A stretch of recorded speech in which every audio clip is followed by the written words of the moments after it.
Hello, YouTube. Let's talk about something you've definitely done.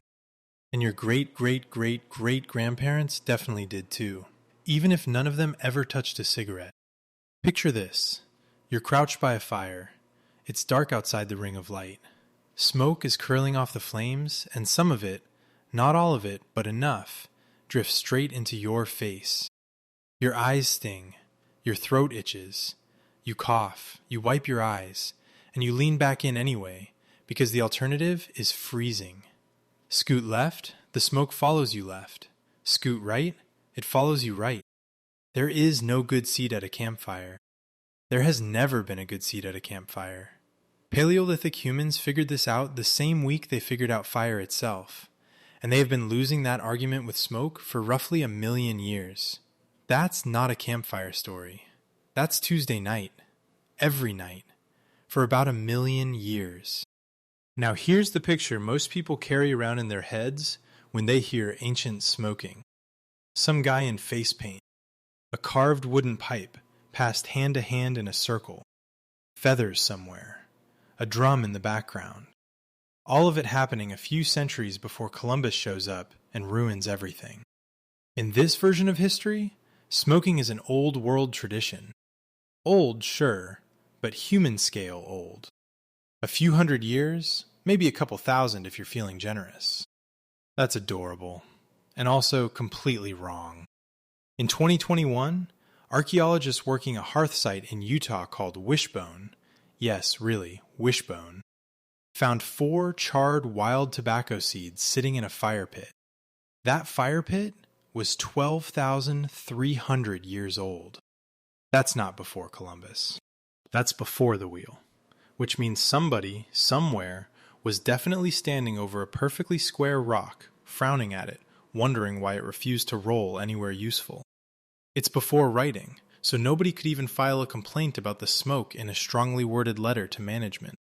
And it's before agriculture existed anywhere on Earth, which meant some hopeful person almost certainly planted one single tobacco seed in the dirt, stood over it with their arms crossed, and waited for a fully grown plant to show up in time for dinner. Humans were intentionally burning tobacco more than 12,000 years before anyone thought to put it in a pipe. But here's the real twist. Deliberate tobacco smoking isn't even the old part of this story. It's the recent part. Once a species gets control of fire, and that happened roughly 1 million years before tobacco shows up anywhere, you automatically get smoke. Constant, close range, no filter, indoors if you're lucky, smoke. Humans did not let a resource like that go to waste.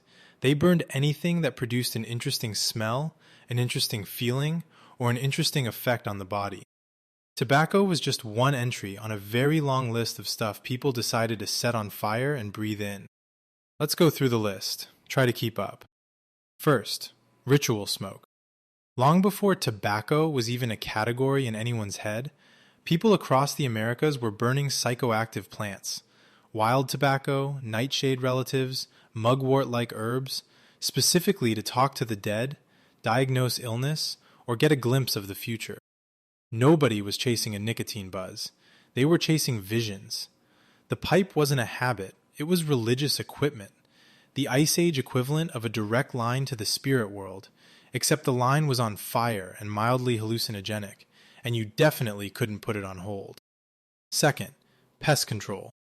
Considerably less mystical, considerably more practical. Smoldering specific leaves at the entrance of a shelter kept the mosquitoes out. No DEET. No citronella candle shaped like a tiki torch from a home goods aisle. Just throw the correct plant on the coals and stop getting eaten alive by something smaller than your thumbnail. This is, essentially, the Ice Age bug zapper, minus the satisfying electric zzzt, plus a smug sense of victory and slightly stinging eyes. Third, food preservation. Hanging meat and fish over a slow, smoldering fire wasn't about flavor, though flavor came along completely free of charge. It was about killing bacteria and driving out moisture so dinner didn't rot into a biohazard within the week. Every single person who has ever eaten smoked salmon, smoked bacon, smoked anything at all has inhaled the exact same chemical compounds as a modern smoker. They just called it dinner, and nobody made them feel guilty about it on a warning label. Fourth, and finally, The picture people actually have in their heads. Ceremonial pipes. By around 1000 BCE, cultures across North America, the Adena culture prominent among them, were carving elaborate stone pipes purpose-built for tobacco, used in trade, diplomacy, and ritual gatherings between groups who frequently didn't even speak the same language. Smoking together was a peace treaty you could physically inhale. Somewhere out there, a Bronze Age negotiation closed with a pipe passed silently across a fire. No translator, no paperwork.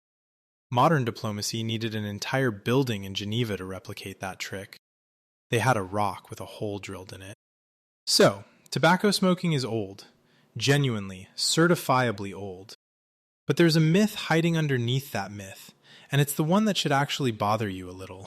People assume that before any of this, before pipes, before rituals, before bug-repelling fires, the air our ancestors breathed was clean, pure, the pristine, untouched version of Earth, lungs like a mountain stream, nothing but fresh pine and morning dew. Nope. Skeletal and mummified remains from hunter-gatherer and early farming populations, sites across Peru, the Andes, parts of prehistoric Europe, show a condition called anthracosis, black lung, not from cigarettes, from living inside small, enclosed shelters with an open cooking and warming fire burning for hours every single day, for an entire lifetime, starting in infancy. Researchers measuring indoor air quality in modern households that still cook over open fires have recorded smoke particle concentrations higher than a smoky bar in the 1990s. Higher than standing directly next to a chain smoker on their 10th cigarette of the day. Ancient humans were not smoke-free. They were smoking involuntarily, all day, every day, starting roughly 5 minutes after they were born. A Paleolithic infant was a secondhand smoker before secondhand smoke was even a phrase anyone had bothered to invent. Which brings us to you, specifically to the small, smug little distinction you've probably drawn at some point between smokers and everyone else. Here's the uncomfortable part. The World Health Organization estimates that roughly 3 million people die every single year from household air pollution. Smoke from cooking over wood, dung, or coal, indoors. Not in the Ice Age, not in some hazy prehistoric past you can comfortably file away as before everyone knew better.